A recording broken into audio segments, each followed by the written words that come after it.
Hello friends, మా గార్డెన్లో వచ్చిన చెర్రీస్ చూపిస్తాను చూడండి. ఎంత చక్కగా వచ్చాయో. ఇది ఒక వైపుకు పెట్టేశాను, నేను చాలా రోజులుగా గమనించుకోలేదు. ఈరోజు చూస్తే చెట్టు నిండా ఫ్రూట్స్ ఉన్నాయి.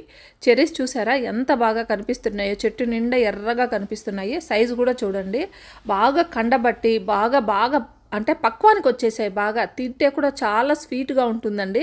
మనకు చెర్రీస్లో 2 వెరైటీస్ ఉంటాయి. ఒకటేమో స్వీట్ వెరైటీ బాగా తీయగా ఉంటుంది, ఇంకోటి పుల్లగా ఉండేది, అది కూడా నా దగ్గర ఉంది. పుల్లగా ఉండేదైనా స్వీట్ వెరైటీస్ అయినా కూడా రెండు బాగా ఉంటాయి. అది పుల్లగా ఉంటుంది, ఇది స్వీట్గా ఉంటుంది.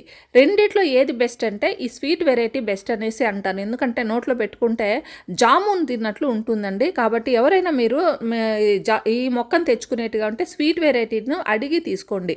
ఈ మంత్లో మనకి నర్సరీ మేళా ఉంది కదా, ఆగస్టులో.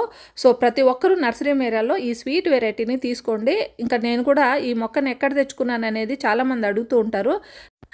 నా ఫ్రూటింగ్ ప్లాంట్స్ అన్నీ కూడా నేను నర్సరీ మేళాలో తీసుకున్నవే అండి. ఇంకెక్కడ ఫ్రూటింగ్ ప్లాంట్స్ వేరే ఎక్కడో కొన్ను, నేను నర్సరీ మేళాకి వెళ్ళే కొంటాను. ఫ్లవరింగ్ ప్లాంట్స్ అంటే ఎక్కడెక్కడో కొంటూ ఉంటాను, కానీ దగ్గరలో ఉన్న నర్సరీస్లో.